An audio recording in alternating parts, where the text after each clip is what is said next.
आप सभी को जय मसीह। और आज हम पढ़ेंगे नीति वचन उसके 4 अध्याय उसकी 10 आयत से पढ़ेंगे। वहां पर लिखा है, हे मेरे पुत्र, मेरी बातों सुनकर ग्रहण कर, तब तू बहुत वर्ष तक जीवित रहेगा। मैंने तुझे बुद्धि का मार्ग बताया है और सिधाई के पथ पर चलाया है। चलने में तुझे रोक टोक ना होगी, और चाहे तू दौड़े तो भी ठोकर ना खाएगा। शिक्षा को पकड़े रह, उसे छोड़ ना दे, उसकी रक्षा कर, क्योंकि वह तेरा जीवन है। हालेलुया। हम प्रार्थना करें। धन्यवाद प्रभु यीशु, पवित्र आत्मा, पिता परमेश्वर, मेरे खुदा, मेरे ईश्वराजा, आज के वचन, आज के कलाम से पिता हम हर एक से बात कर, अपनी बुद्धि, अपना ज्ञान, अपनी समझ दे। पवित्र आत्मा मेरे मुख से होकर इनसे बातें की, जितने देखने वाले सुनने वाले आज के वचन से आशीष होने पाए, तेरे मार्ग में, तेरे राज्य पे वारिस बने प्रभु जी, तेरे मार्ग पे चले हमेशा प्रभु यीशु मसीह, तेरी और बढ़ने पाए, तेरे समतर पथ पे हमें चला सीखा समझा, अपनी बुद्धि ज्ञान दे। और परमेश्वर पिता हर एक को तेरे हाथ में सौंपना, तेरे हाथ में देते हुए ये प्रार्थना यीशु तेरे मीठे मधुर नाम से मांगते हैं, आमीन। तो मेरे अजीजों, यहाँ पर परमेश्वर वहाँ कहता कि हे मेरे पुत्र, मेरी बात सुनकर ग्रहण कर, तब तू बहुत वर्ष तक जीवित रहेगा। हालेलुया। मेरे अजीजों, जब हम परमेश्वर के वचन को आज्ञाकारी बनकर चलते हैं, परमेश्वर के वचन को सुनकर चलते हैं, परमेश्वर की आज्ञा को सुनकर चलते हैं, तो परमेश्वर हमारी जो उम्र है उस उम्र के अनुसार हमें जीवित रखता है।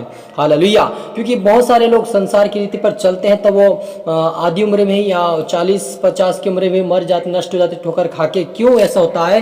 क्योंकि वो परमेश्वर आज्ञाकारी नहीं है। लेकिन जो परमेश्वर के आज्ञाकारी है, उनके परमेश्वर का आयु को बढ़ाता है। जब हम हिजकिय्याह राजा को देखते हैं कि यहोवा ने कहा, ये भविष्यवक्ता से कहा कि जा और कहा उसे अपने परिवार में कुछ आज्ञा दे कि तू मरने पर है। हालेलुया। तो वो फुट फुट कर रो रहा था, अपनी गलती गुनाहों को मान रहा था। यदि मैंने कुछ गलती किया है तो परमेश्वर पिता मुझे माफ कर दे और मैं जीना चाहता हूं। तो उसकी उम्र 15 वर्ष से और परमेश्वर ने बढ़ाई, क्योंकि वो उसकी जीवित थी, उसकी जीविका थी, इसलिए परमेश्वर ने और बढ़ाया। वैसे ही आज भी जो परमेश्वर के वचन को सुनकर चलते हैं, उसे ग्रहण करके अपने जीवन में लागू करके परमेश्वर के वचन के निमित्त चलते हैं, परमेश्वर उसकी उम्र को बढ़ाता है और उसको परमेश्वर जीवित रखता है। और जब वो मरता है, उसके बाद उसकी आत्मा को परमेश्वर अपने स्वर्ग में प्रवेश करवाता है, ताकि उसके राज्य में प्रवेश करके एक अंत जीवन को भी प्राप्त करे। हालेलुया। और शिक्षा को पकड़े रहा, उसे छोड़ ना दे, उसकी रक्षा कर, क्योंकि वह तेरा जीवन है। हालेलुया। मेरे अजीजों, परमेश्वर का जो वचन है वो हमारी शिक्षा एक हमें चुनौती देता है कि हमें कैसे चलना है, संसार में कैसे चलना है, कैसे बोलना, कैसे रहन सहन हमारा क्या, कैसा हमें बोलना चाहिए। वो परमेश्वर सारी हमें चेतावनी अपनी शिक्षा से देता है। तो जो कोई उसको पकड़ कर चलता है, परमेश्वर उसे बढ़ाता है, उसको जीवन देता है। हालेलुया। वो लिखा कि दुष्टों की राह में पाँव न रखना और ना बुरे लोगों के मार्ग पर चलना, उसे छोड़ दे, उसके पास से भी ना चल, उसके निकट से मुड़कर आगे बढ़ जा। हालेलुया। मेरे अजीजों, यहाँ पर कितना अच्छा वचन लिखा कि दुष्टों की राह पे पाँव ना रखना और ना बुरे लोगों के मार्ग पे चलना। यानी परमेश्वर हमें साफ साफ सिखाता है, परमेश्वर का वचन हमें कहता है कि हमें बुरा नहीं करना चाहिए, दुष्टों के बुरी संगति में हमें नहीं रहना चाहिए, उन संगति से हमें बाहर ना चाहिए और परमेश्वर का आज्ञाकारी बनकर चलना चाहिए।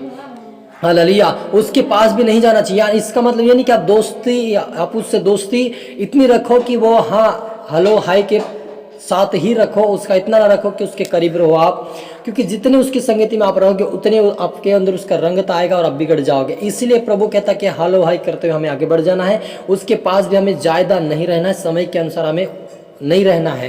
क्या हम भाई मेरा दोस्त है तो हाँ उसके दिन रात उसी के पास रहेंगे, तो हो सके हम उसके जीवन के द्वारा हमारा स्वभाव भी वैसा हो जाए। इसलिए आप और मुझे प्रभु परमेश्वर पिता ने सावधान किया है कि हमें उसकी संगति में नहीं रहना है, हमें परमेश्वर के लोग संगति में रहना है, परमेश्वर के विश्वास लोग संगति में रहना, प्रभु के दासों की संगति में रहना, ताकि हम उसकी संगति में आगे बढ़ सके।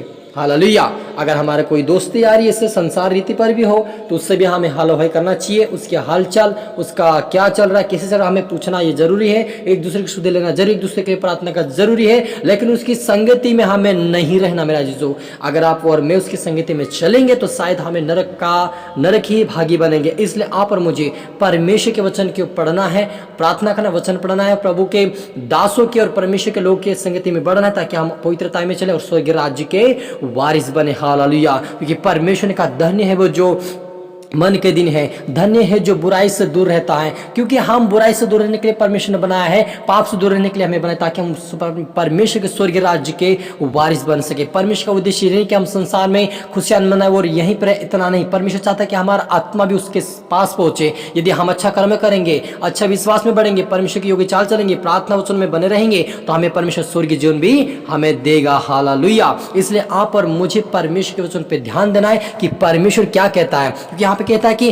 परंतु धर्मियों की चाल उस चमकती हुई ज्योति के समान है जिस प्रकार दोपहर तक अधिक बढ़ता रहता है। प्रकाश दोपहर तक अधिक बढ़ता रहता है, वैसा ही किसकी चाल है? धर्मियों की चाल है। तो हमें धर्मियों की चाल चलना है, धर्मियों के वचन को सुनना है, क्योंकि परमेश्वर का वचन पवित्र और निर्मल है। उस वचन पर हमें ध्यान देना और परमेश्वर के योग्य चाल चलना, ताकि हमारा जीवन में ऐसा प्रकाश निकले कि हमारे द्वारा दूसरे लोग भी एक नए जीवन को प्राप्त करें, ऐसा हमें बनना है। हालेलुया। हम प्रार्थना करी।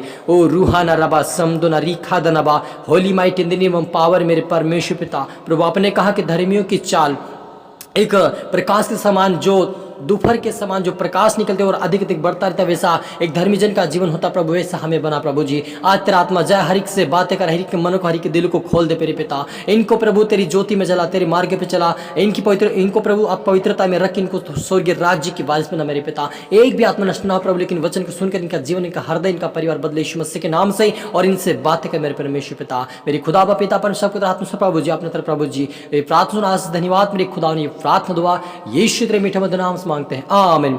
आप सभी गॉड ब्लेस। अगले वीडियो मिलते सबको जय मसीह।